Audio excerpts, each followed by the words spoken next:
Good morning and welcome to Access 2015. I have with us today Heather Herndon-Wright with Energy Future Holding. And Heather, thank you so much for agreeing to do this interview. Heather is not anyone new to this industry. She has been a very familiar, very formidable face for the council, and she is now part of the board of the DFW Minority Supplier Development Council. So thank you and welcome, Heather. Thank you. So Heather, let's get started. Tell us a little bit about your position and what your company does. So I am the Director of Supplier Diversity for Energy Future Holdings. We're the parent company of Luminant, Encore, and TXU Energy. So we're the electric provider in Texas, the largest provider of electricity in Texas. Yes, I know. I use your electricity. Thank you very much for your faithful, loyal customer. So supplier diversity programs are an important part of providing access to minority-owned businesses. What is your objective in participating in Access 2015? I'm very fortunate that my company is extremely supportive of diversity in the supply chain, and so I'm able to get a lot of my buyers and our sourcing professionals out to attend this as well, so that they can actually develop the relationships with some of the MBEs that are here. So it's great to see their information, it's great to be able to read a profile, it's great to be able to source them. It's a whole nother thing when you can come out and meet with them, talk with them, get to know them, look them in the face and have an eye-to-eye discussion. So that's why we're here today, is to be able to bring my sourcing professionals out to meet with the MBEs. And thank you, Heather, and I know Heather has always been helping us out. She's kind of what I say, the matchmaker. She helps put people together, whether it's within her company or other MBEs. So thank you for that. We appreciate it. We like to say I may not buy red high-heeled shoes, but I probably know somebody who does. So, supplier diversity programs for minority-owned businesses have seen challenges due to the economy and the expansion of what is considered diverse. What does your program do to specifically help minority-owned businesses compete in your supply chain? So we have a couple of official programs that we've implemented in the last year. One is a capacity building and growth initiative, where we're working with our existing MBEs on identifying how we can take what they're currently doing for us today and either growing that business across our business units and or moving them into other lines of business that makes sense, that's a logical outgrowth of what they're doing. Then we also have a focused pre-qualification effort that we put in place where we've identified, in fact we had a summit last September where we identified 8 diverse MBE suppliers, minority and minority women-owned, suppliers to come out and look at how do we get them qualified in an area where we currently today have very little diverse inclusion. In this case it was heavy civil construction.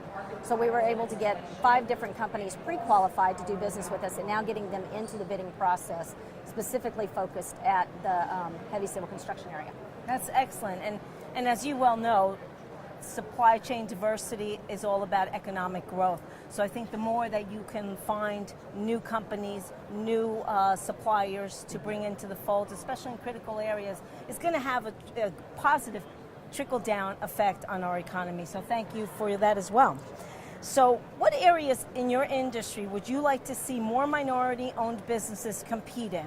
And I think you mentioned one of them. Mm-hmm. Any other areas that you can think of? Well, we're in the electric industry, particularly with electric generation. So Luminant is our electric generation company. We are really looking for suppliers in that space. So that can be anything from fabrication of boiler tubing and welders and areas that are going to be out in the rural areas of Texas, not necessarily near the main city in the urban areas.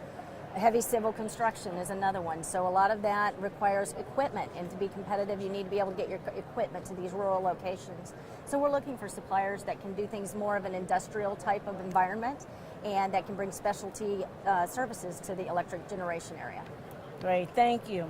So how does the Supplier Development Program Working Group help you in your professional and personal career direction?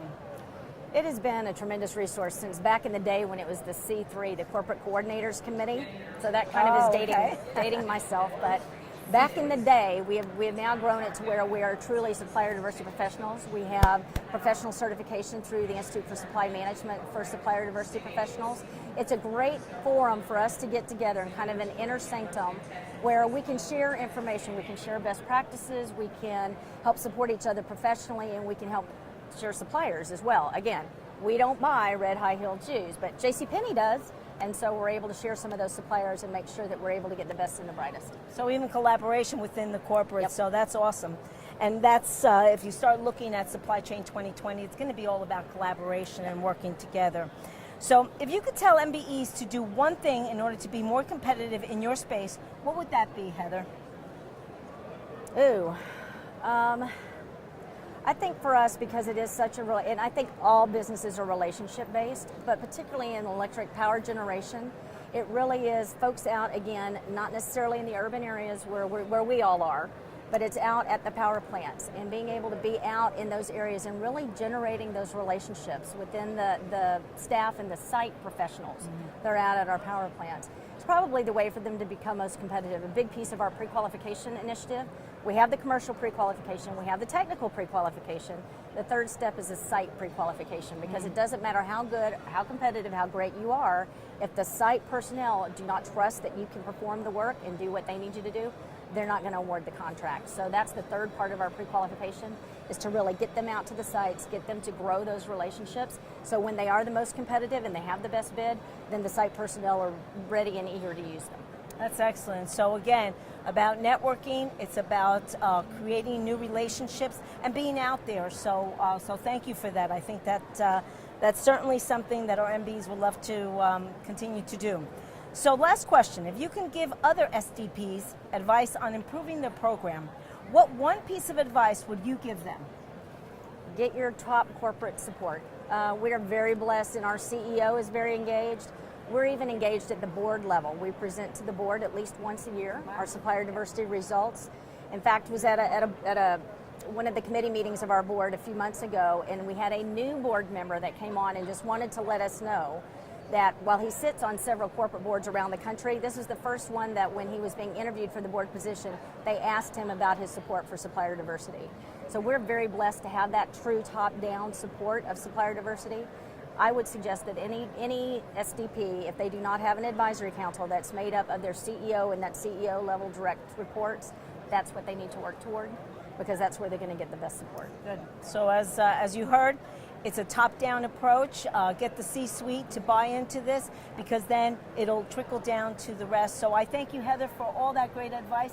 Thank you for coming to Access 2015 and enjoy the show. Thank you. There you go.